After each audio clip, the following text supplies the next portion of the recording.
নমস্কাৰ আপোনালোকে জানে এইকেইদিন কিছুমান বিষয় খুব চৰ্চা হৈছিল ধৰক পংকজ পাঠক বা গৌৰচুৰ এনেকুৱা ধৰণৰ বিষয়বিলাক খুব চলি আছিলে কিন্তু আজিৰ ডেটত ক'ব গ'লে তেনেকুৱা ডাঙৰ বিষয় চৰ্চাত নাই সেইকাৰণে মই ভাবিলোঁ আজি কিছুমান মই অদৰকাৰী কথা পাতিম কিছুমান মানুহৰ ওপৰত যেনে ধৰক বৈকুণ্ঠ প্ৰিন্স পাঠক আপোনালোকে চাগে চবে চিনি পায় তেওঁ ছ'চিয়েল মিডিয়াত খুব এক্টিভ আৰু তেওঁৰ কিবা এটা সংগঠনো আছে কিবা নাৰী সুৰক্ষাৰ কাৰণে খুব ভাল কথা আৰু তেওঁৰ ওপৰত মই আগৰ পৰা ৰিয়েকশ্যন দিম বুলি ভাবি আছিলোঁ কাৰণ বহুত ক্ষেত্ৰত ছ'চিয়েল মিডিয়াত হওক বা ক'ৰবাত নিউজ চেনেলত গৈ পেলাই মোৰ ওপৰত তেওঁ ৰিয়েকশ্যন দি থাকে সেইকাৰণে মই ভাবিলোঁ আজি তেওঁৰ ওপৰত মই দুই এষাৰ কথা পাতিম মই যিহেতু আজি বৈকুণ্ঠ প্ৰিন্স পাঠকৰ ওপৰত কথা পাতিম গতিকে আপোনালোকে ভিডিঅ'টো স্ক্ৰলো কৰিব পাৰে বা স্কিপ কৰিব পাৰে মই বেয়া নাপাওঁ প্ৰথম কথাটো হ'ল বৈকুণ্ঠ প্ৰিন্স পাঠকে প্ৰথমবাৰৰ কাৰণে মোৰ ওপৰত এটা ৰিয়েকশ্যন দিছিলে মোক যেতিয়া এটা পডকাষ্ট চেনেলত মাতিছিলে তেওঁ কৈছিল যে কিছুমান ইউটিউবাৰ আৰু পডকাষ্টাৰে আমাৰ সমাজখন নষ্ট কৰি আছে আপোনালোকে ক্লিপটো চাওক কিছুমান ইউটিউবাৰ আৰু কিছুমান পডকাষ্ট কৰা মানুহে আমাৰ গোটেই সমাজখন শেষ কৰি পেলাইছে এতিয়া মই বৈকুণ্ঠ প্ৰিন্স পাঠকক মই এটা কথা সুধো কি পডকাষ্ট বা নিউজ চেনেলত যাব লাগিলে কি অকল এক্টৰ হ'ব লাগে অকল কি ছিংগাৰ হ'ব লাগে অকল কি চেলিব্ৰিটি হোৱা দৰকাৰ নেকি আমাৰ নিচিনা সাধাৰণ মানুহখিনিৰ কথা কি মানুহে জানিব নালাগে নেকি আপোনাৰ সেইটো ভুল ধাৰণা তাৰপিছত মই যেতিয়া গায়কসকলৰ ওপৰত যেতিয়া মই কথা পাতিছিলোঁ মই কৈছিলোঁ যে ইমান টকা ল'ব নালাগে বিহু অনুষ্ঠানৰ কাৰণে তেতিয়া তেওঁ ৰিয়েকশ্যন দিছিলে এই ৰিয়েকশ্যনটো চাওক অসমীয়াৰ উজনিৰ ছোৱালীয়ে বাৰত আহি বেইচাগিৰি কৰে বুলি ক'লে তাৰ পিছতো উজনিৰ দল সংগঠন বহি আছে এতিয়ালৈকে মাত নাই কাৰো কি কাৰণে মাত নাই উজনিৰ ছোৱালীয়ে ইয়াত আহি বেইচাগিৰি কৰে বুলি তেওঁ ফেচবুকত দিলে তেওঁ যদি এজন সঁচাকৈ যদি ভাল এক্টৰ হয়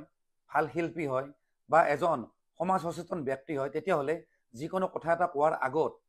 অকণমান তথ্য চাই পেলাই কথা পাতিব লাগে অকণমান জানি ল'ব লাগে অকণমান ষ্টাডি কৰিব লাগে তেওঁ ষ্টাডি নকৰাকৈ মোৰ ওপৰত বহুত ধৰণৰ মন্তব্য দিছে আৰু তেওঁ নিজৰ ছ'চিয়েল মিডিয়া হেণ্ডেলতো এনেকুৱা ধৰণৰ ভিডিঅ' দিছিলে মই এবাৰ তেওঁক ফোন কৰি কৈছিলোঁ যে এইটো একচুৱেলি মিছা তেওঁ ভিডিঅ'টো গুচাই দিছিলে কিন্তু মোৰ খং উঠিল তেতিয়া যেতিয়া তেওঁ ইমানবিলাক চেনেলৰ আগত যেতিয়া এনেকুৱা ধৰণৰ মিছা কথা মোৰ বিষয়ে কৈ আছে অভিয়াছলি মোৰ খং উঠিবই তেওঁ কৈছে যে মই উজনি অসমৰ ছোৱালীৰ ওপৰত মই বেয়া মন্তব্য দিছোঁ কিন্তু মই তেওঁক চেলেঞ্জ কৰিছোঁ এই ভিডিঅ'টোৰ যোগেদি তেওঁ যদি দেখাই দিব পাৰে ক'ৰবাত তেওঁ যি কয় মই তাকে মানিম আৰু তেওঁ কৈছে যে তেওঁ কোনো ধৰণৰ ভুল কৰা নাই আজিলৈকে এটাই ভুল কৰিছিল সেইটো হ'ল কা আন্দোলনৰ পিছত বিজেপিত জইন কৰিছিলে তেওঁৰ মতে ভুল অকল সেইটোৱে আৰু যাক বৈনাক পাঠক বুলি ভগৱান কলিতাই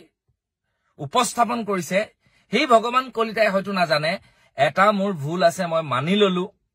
যে মই কা আন্দোলন কৰি বিজেপিত গৈছিলো ইয়েছ মই এইটো মোৰ ভুল মই মানি ললো তাৰ বাহিৰে মই যিমান পৰাপক্ষত পাৰো মই ক্লিয়াৰিফিকেশ্যন দিবলৈ নাযাওঁ মই মানুহৰ কেতিয়াও বেয়া কৰা নাই যিমানখিনি পাৰিছো ভালেই কৰিছো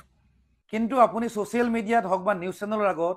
এজন মানুহৰ বিষয়ে যদি বেয়া মন্তব্য দিয়ে মিছা মন্তব্য দিয়ে তেতিয়াহ'লে আপোনাৰ সেইটো ভুল নহয় নেকি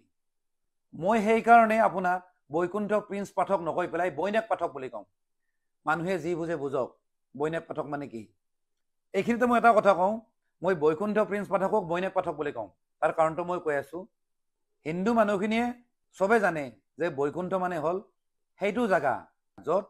বিষ্ণুৱে বাস কৰে য'ত বিষ্ণু থাকে এতিয়া কথাটো হ'ল এজন মানুহ যিজন মানুহে কথা এটা কওঁতে বা ক'ৰবাত সামাজিক মাধ্যমত হওক বা নিউজ চেনেলত মন্তব্য দিয়াৰ আগতে তেওঁ যদি অকণমান যদি অধ্যয়ন কৰি নলয় তেতিয়াহ'লে তেওঁ সেইটো ভুল গতিকে বৈকুণ্ঠ নামটো তেনেকুৱা এজন ব্যক্তিৰ হোৱাটো মোৰ মতে উচিত নহয় সেইকাৰণে মই তেওঁক বৈনাক পাঠক বুলি কওঁ গতিকে নেক্সট টাইম যাতে অকল মই বুলি নহয় যিকোনো মানুহৰ ওপৰত আপুনি মন্তব্য দিয়াৰ আগতে আপুনি 10 বাৰ ভাবি চাব আৰু অধ্যয়ন কৰি পেলাই মন্তব্য দিয়ক মই বেয়া নাপাওঁ তেওঁ সকলো জানে তেখেত গণ্যমান্য ব্যক্তি তেখেতৰ চৰণত ধৰি সেৱা জনাইছো মই বৈনাক পাঠকে হয় বাৰু তুমি নাজানা মই বেয়া মানুহ